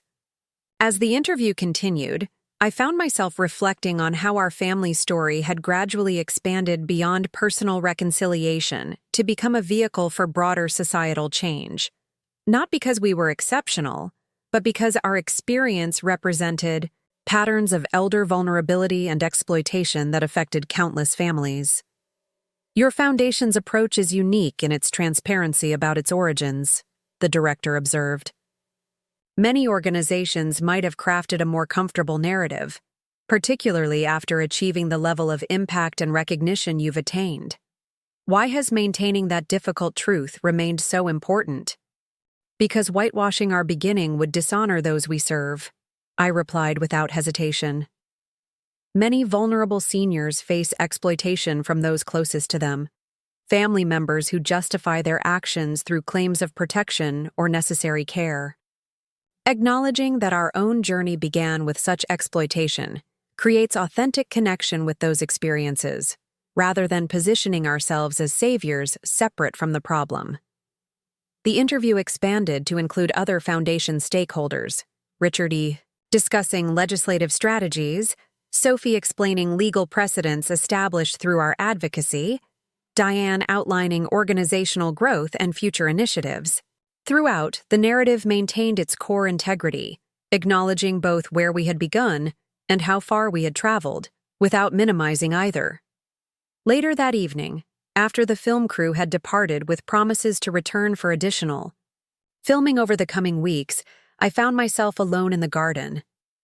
The Victorian house that had once been the focus of such destructive scheming now stood illuminated against the twilight sky, its windows glowing with the activity of staff finalizing reports and preparing for tomorrow's initiatives. My granddaughter, Martha, named for my dear friend, joined me on the bench beneath the oak tree, her 17-year-old perspective bringing fresh energy to our Foundation's third decade of work. The documentary director asked me about growing up with the Foundation's story, she shared, about how it felt learning what Dad and Aunt Christine tried to do to you before I was born. What did you tell her? I asked, curious about this perspective I had never directly explored. I said it taught me something important about mistakes and meaning, she replied thoughtfully. That people can do terrible things and still find ways to create good afterward. Not to erase what they did, but to add something better to the world because of what they learned. Her insight, sophisticated beyond her years, captured precisely the legacy I hoped our family story might offer. Not neat redemption that minimized betrayal, but the complex reality that failure can catalyze growth when met with genuine accountability and sustained commitment to change. I also told her, Martha continued with a slight smile, that it taught me to be very careful about my own financial decisions, since apparently questionable money management runs in the family genes. The gentle humor, acknowledging the patterns that had led to Richard and Christine's desperate scheme without being defined by them, represented another aspect of our family's healing journey. The ability to recognize patterns honestly without either minimizing their seriousness or becoming permanently trapped by them. As darkness settled over the garden, Foundation staff began departing for the day, calling goodnight as they passed. Through the gate that now bore a simple bronze plaque, the Wilson Senior Advocacy Foundation, transforming personal crisis into collective change since 2025. 20 years had transformed both our family and our mission in ways I could never have imagined that day I escaped from Lakeside Gardens to find my children staging my house for sale. The betrayal had been real and painful, the breach of trust, profound. But what had grown from that crisis, both personal reconciliation and systemic advocacy, represented something more powerful than the pain that catalyzed it. My home remained mine, secured by James's foresight and legal protections. But its meaning had expanded far beyond personal property to become the physical embodiment of our Foundation's journey. From exploitation attempted to protection extended, from family crisis to community resource. The legacy of those difficult days wasn't found in punishment or permanent estrangement, nor in facile forgiveness that minimized genuine harm. Instead, it resided in the transformative space where accountability meets purpose, where acknowledging painful truths becomes the foundation for creating something meaningful in their aftermath. As I prepared for bed that night in the home that remained my sanctuary through 2 decades of extraordinary change, I thought of Martha Sullivan, whose friendship had quite literally saved me from my children's scheme. Her practical wisdom continued guiding our work years after her passing. Problems don't fix themselves, Margaret. People fix problems when they care enough to see clearly and act accordingly. 20 years of seeing clearly, acknowledging both betrayal and transformation without minimizing either, had created a legacy that would continue long after any of us who experienced the original crisis were gone. Not because the story was exceptional, but because it represented a universal truth about human capacity for both terrible harm and meaningful repair. The house remained standing, its Victorian bones still solid beneath renovations and adaptations that had gradually transformed it from a family home to a foundation headquarters. The deed remained secured in the trust James had created, its provisions ensuring the property would continue serving our mission for generations to come. But the true legacy wasn't found in property or possessions. It resided in the transformed hearts and reformed systems that had emerged from our family's darkest chapter. In the Wilson-Abernathy Elder Protection Act protecting seniors nationwide. In the Christine Wilson Dual Perspective Training Program helping care providers understand vulnerability from both sides. In Sophie's jurisprudence establishing legal precedents for elder rights. In young Martha's understanding that mistakes need not define us if we commit to creating meaning in their aftermath. My grandmother's wisdom about possessions being temporary but character being permanent had guided me through the initial betrayal. 2 decades of working to transform that betrayal into advocacy had revealed a deeper truth. Character itself is neither permanent nor predetermined, but continuously formed through how we respond to our failures and opportunities alike. The legacy ultimately wasn't about what had been taken or almost taken, but about what had been built from the painful recognition of vulnerability, both personal and systemic. Not despite the betrayal, but because of the sustained commitment to transform its lessons into protection for others, facing similar exploitation without similar advantages. Full circle, complete, and yet continuing, the legacy of a mother who refused to be erased, even when it meant confronting her children's darkest actions and then helping them build something meaningful from the rubble of trust they had created.